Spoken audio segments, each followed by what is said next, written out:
ان کو ایک یہ ترتیب بنائی، یہ سیدنا ابو بکر صدیق رضی اللہ تعالیٰ عنہ کا میرے اوپر، آپ کے اوپر، قیامت کی صبح تک آنے والے ہر مسلمان کے اوپر یہ احسان ہے کہ آج ہمیں قرآن اس طرح مل گیا ہے۔ جناب رسول اللہ صلی اللہ علیہ وسلم نے اپنے مرض وفات کے اندر اپنے مصلی کے اوپر کئی مرتبہ حضرت ابو بکر صدیق رضی اللہ تعالیٰ عنہ کو کھڑا کیا۔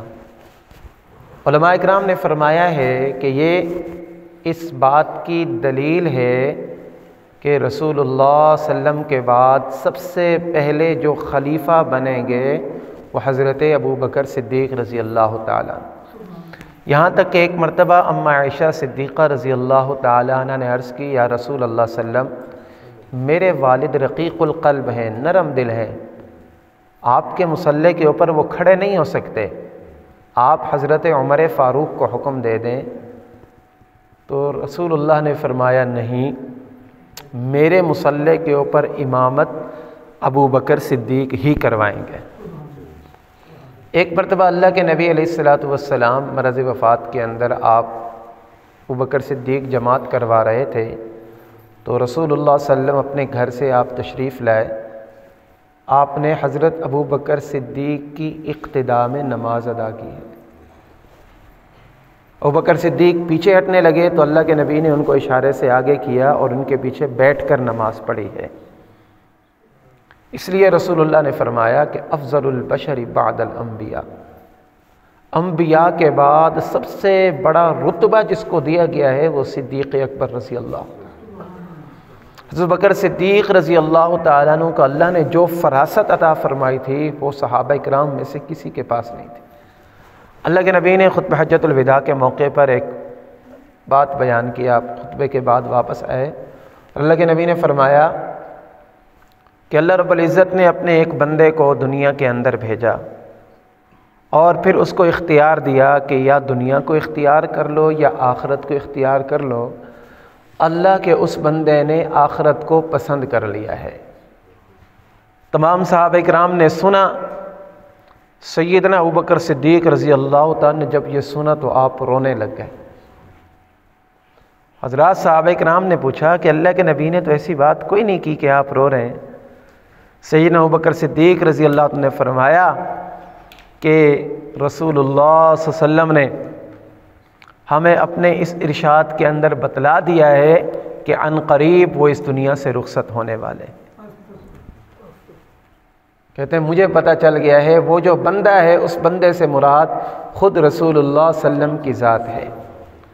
سورۃ النصر نازل ہوئی، اذا جاء نصر اللہ والفتح وَرَأَيْتَ النَّاسَ يَدْخُلُونَ فِي دِينِ اللَّهِ أَفْوَاجًا فَسَبِّحْ بِحَمْدِ رَبِّكَ وَاسْتَغْفِرْ إِنَّهُ كَانَ تَوَّابًا۔ صحابہ کرام خوش ہو گئے کہ لوگوں کو دیکھو فوج در فوج اسلام کے اندر داخل ہو رہے ہیں، قبیلوں کے قبیلے آ رہے ہیں، بستیاں کی بستیاں مسلمان ہوتے جا رہے ہیں۔ اللہ رب العزت نے خوشخبری دے دی۔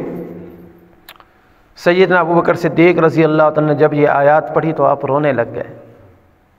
صحابہ کرام نے پوچھا کہ حضرت آپ کیوں رو رہے ہیں؟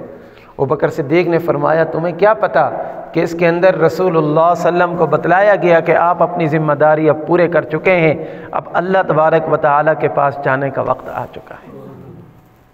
یہ ابو بکر صدیق رضی اللہ تعالیٰ عنہ کی فراست تھی، اور حضور علیہ الصلوۃ والسلام کے دربار کے اندر ہمیشہ آپ کو ایک الگ امتیازی مقام حاصل رہا ہے۔ غزوہ تبوک کا واقعہ آپ حضرات نے کئی مرتبہ سنا ہے۔ تبوک کے موقع پر رسول اللہ صلی اللہ علیہ وسلم نے فرمایا کہ لاؤ اپنا مال جہاد کے لیے۔ مجاہدین کا لشکر ہے، مشہور روایت 30,000 کی اور ایک روایت 70,000 کی بھی ہے۔ اللہ کے نبی 70,000 مجاہدین کو تیار کر کے اپنے ساتھ رومیوں کے خلاف جہاد کے لیے گئے تھے کہ روم کا لشکر آ رہا ہے 2 لاکھ کا وہاں سے۔ اللہ کے نبی یہاں سے 600 کلومیٹر دور، مدینہ سے تبوک تقریباً 600 کلومیٹر دور ہے، اللہ کے نبی وہاں پر تشریف لے گئے پیدل۔ 1 مہینہ جانے کا، 1 مہینہ وہاں پر رکے اور 1 مہینہ آنے کا، 3 مہینے لگے۔ بہت بڑا لشکر تھا۔ تو اللہ کے نبی نے فرمایا جن کو اللہ نے مال دیا ہے مال لے کر آؤ۔ صحابہ کرام نے مال کی یعنی انبار لگا دیے. مسجد کا جو صحن تھا نا وہ بھرا ہوا تھا، اتنا مال لے کر آ رہے صحابہ کرام. ان دنوں حضرت ابوبکر صدیق رضی اللہ تعالیٰ عنہ کے پاس مال نہیں تھا، کیونکہ آپ کے پاس جتنا مال تھا وہ راہ خدا میں خرچ کر چکے تھے، راہ خدا میں خرچ کر دیا. حضرت عمر فاروق رضی اللہ تعالیٰ عنہ نے اپنے دل میں سوچا کہ اس مرتبہ میں ابوبکر صدیق سے نمبر لے جاؤں گا، ان کے پاس مال نہیں ہے، میں مال لے جاؤں گا. عمر فاروق اپنے گھر کے اندر گئے، جتنا مال تھا نا آدھا مال لے کر آ گئے. ابوبکر صدیق رضی اللہ تعالیٰ عنہ کافی دیر کے بعد آیا، سر کے اوپر ایک گٹھڑی اٹھا کر آ رہے. رسول اللہ صلی اللہ علیہ وسلم نے پوچھا، اور پوچھنے کا انداز دیکھیں، شان صدیقی صحابہ کرام کو بتلانی تھی. اللہ کے نبی نے یہ نہیں پوچھا کہ صدیق کتنا لائے ہو. رسول اللہ نے پوچھا صدیق یہ بتاؤ پیچھے کیا چھوڑ کر آئے ہو، گھر میں کیا چھوڑ کر آئے ہو. عمر فاروق سر پکڑ کے بیٹھ گئے کہ اب صدیق تو کچھ نہیں چھوڑ کے آیا ہوگا. اور واقعی میں صدیق صحابہ اکرام میں پہلے نمبر پر ہے. ابوبکر صدیق نے عرض کی یا رسول اللہ، اللہ اور اللہ کا رسول چھوڑ کر آئے ہو اور کچھ نہیں اپنے گھر کے اندر چھوڑ. اپنا تن من دھن خاندان سب کچھ جناب رسول اللہ صلی اللہ علیہ وسلم کے اوپر قربان